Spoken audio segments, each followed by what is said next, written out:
जल्दी से ये सिचुएशन को रेक्टिफाई कराना ही पड़ेगा, नहीं तो यहाँ पे जब आते हो तो वो लोग मानेंगे नहीं कि आप 1 महीने में वापस चले जाओगे। वो वापस भेज देंगे आपको घर, और जान पहचान वालों के साथ भी ऐसा हुआ। ओके, सो हाय एवरीवन। तो पिछले 15 मिनट से एक सही स्पॉट ढूंढ रहे थे हम। ये आइविस पार्क है ना लंदन में? Ivy park.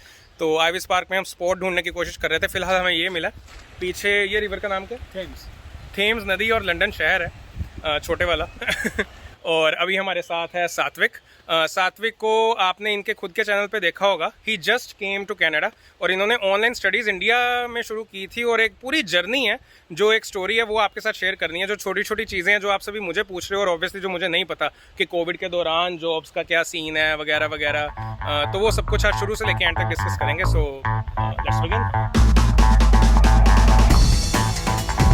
चलो सात्विक, सबसे पहले आपके इंट्रोडक्शन से शुरू करते हैं। आप अपनी प्रोफाइल बताओ, भी इंडिया में क्या करते थे, यहाँ क्या कर रहे हो वगैरह वगैरह।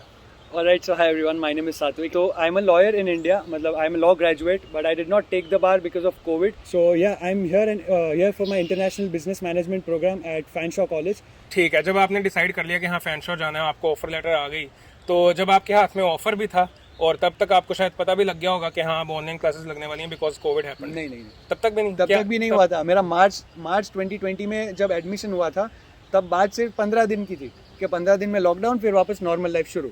अच्छा, तो ऐसा कोई सीन था ही नहीं। I was anyways admitted for the fall 2020 intake. Right. So fall 2020 तक सीन कोई क्लियर ही नहीं था। फिर फॉल 2020 आया, तो मैंने बोला कि भाई ये नहीं चाहिए मुझे, एआईपी का कोई सीन नहीं चाहिए, कुछ भी मुझे और कोई कॉम्प्लिकेशन ही नहीं चाहिए था। मैंने सीधा डिफर करा लिया। मैंने बोला आप मुझे जनवरी में डिफर करा दो। ठीक है। तो फिर वो जो मार्च में मैंने फीस भरी थी, वो मेरा जनवरी में कोर्स शुरू हुआ। तो 1 साल पहले मुझे बेसिकली मतलब।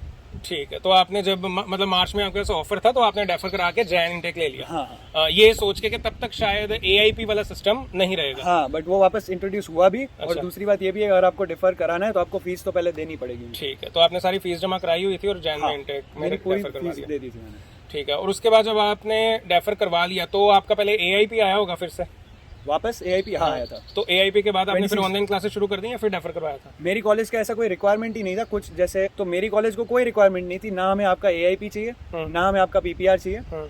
आप ऑनलाइन क्लासेस लगा दो, ये कट ऑफ डेट है, इससे पहले वीजा रिजेक्ट होता है, तो या तो एडमिशन वापस ले लो या फिर डिफर करा लो, ऐसा कुछ था।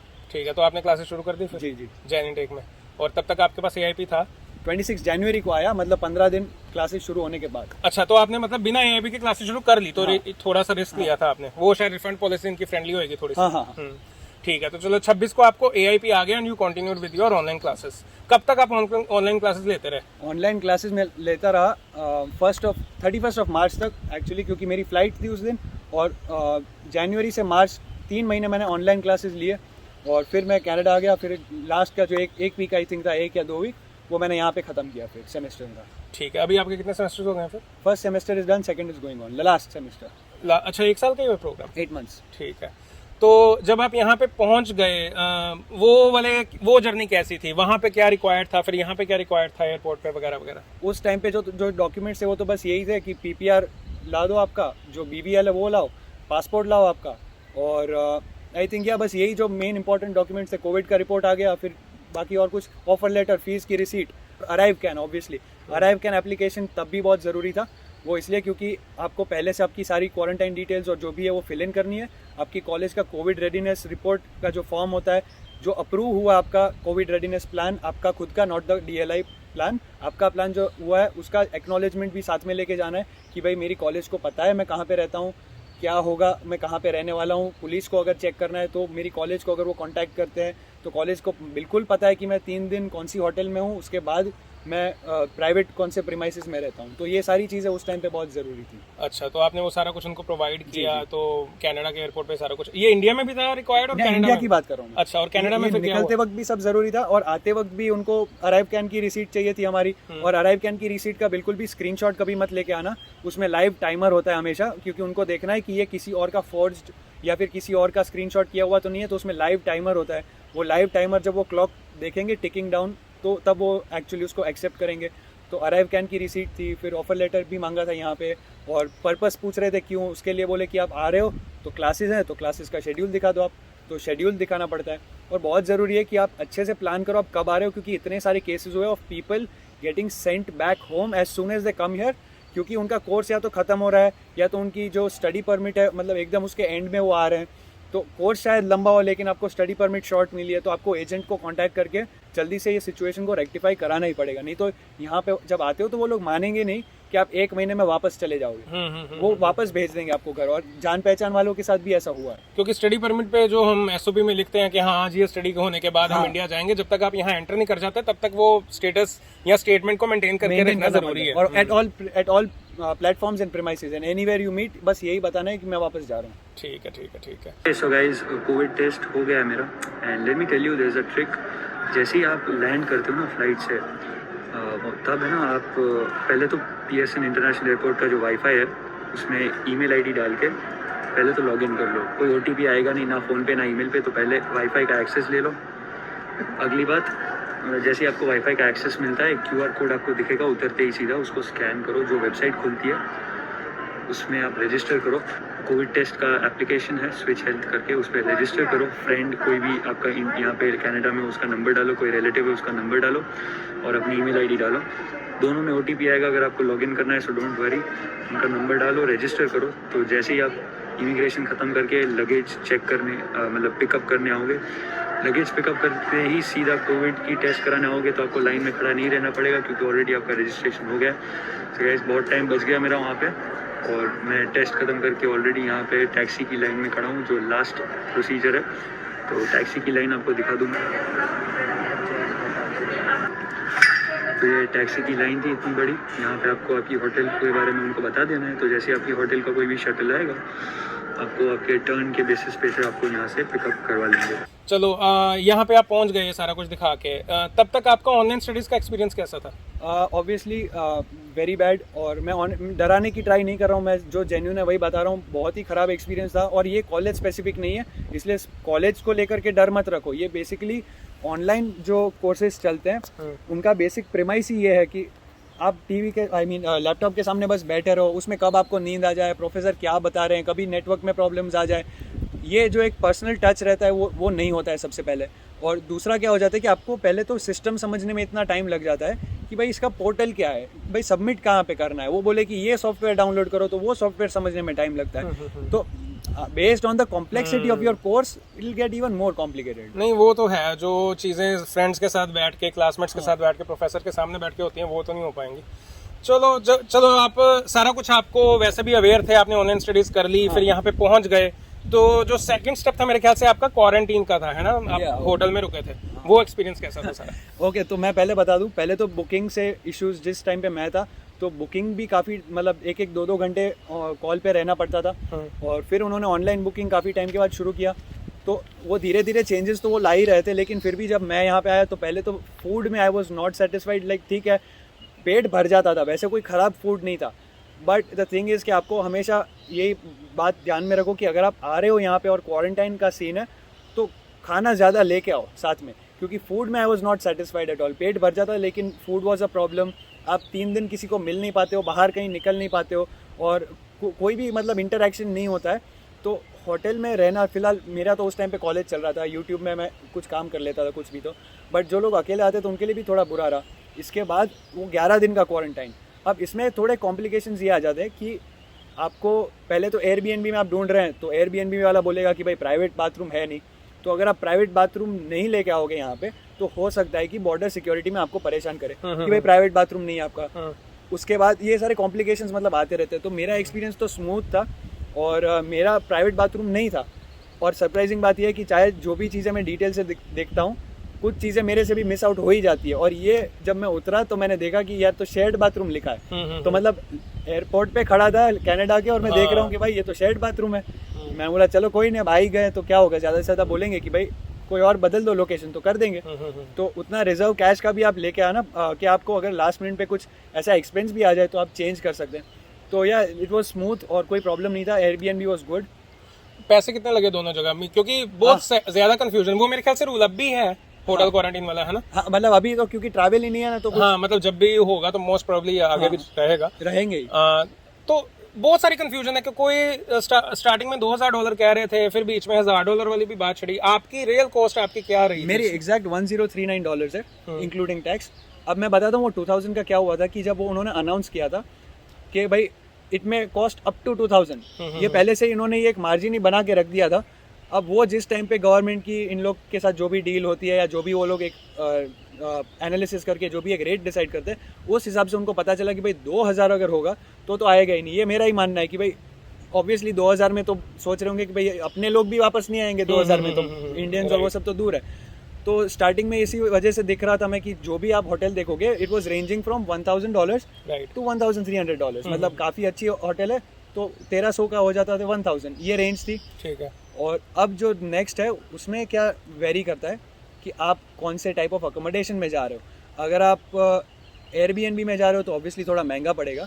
अगर आप थोड़ा जल्दी तैयारी करके आप ऐसा घर ढूंढ लेते हैं जहाँ पे आप ही खुद रहने वाले हो, तो वहाँ पे आप रह जाओगे तो आपको क्या होगा, दो बेनिफिट होंगे। एक तो मंथली रेंट आपको देना पड़ेगा, मुझे तो क्या मंथली रेंट भी देना पड़ता है, उसके अलावा क्वारंटाइन का कॉस्ट भी, क्योंकि आप कुछ दिन यहाँ पे रहते हो फिर कहीं पे 1 महीने के लिए रहने जाते हो, तो प्रॉब्लम ये हो जाती है आपको कहीं और पे घर मिलता नहीं है। पहली बात वो बोलेगा भाई अगले महीने की पहली तारीख से अवेलेबल है, आप बीच के महीने में से आओगे तो भी नहीं। तो ट्राई करो कि घर ऐसा मिल जाए क्वारंटाइन के लिए जहाँ पे आप परमानेंटली रहने ही वाले हो। सेकंड क्वारंटाइन 11 डेज का, और बस ये, और 2 बार आपको मूव भी ना करना पड़े। तो $450 इसका लगा मुझे, if I am not wrong, या $450 इसका लगा, $1000 होटल का, जिसमें से $500 मेरी कॉलेज ने मुझे वापस दे दिया। अच्छा, वो 2 दिन पहले रिबेट ऐसा कुछ करके।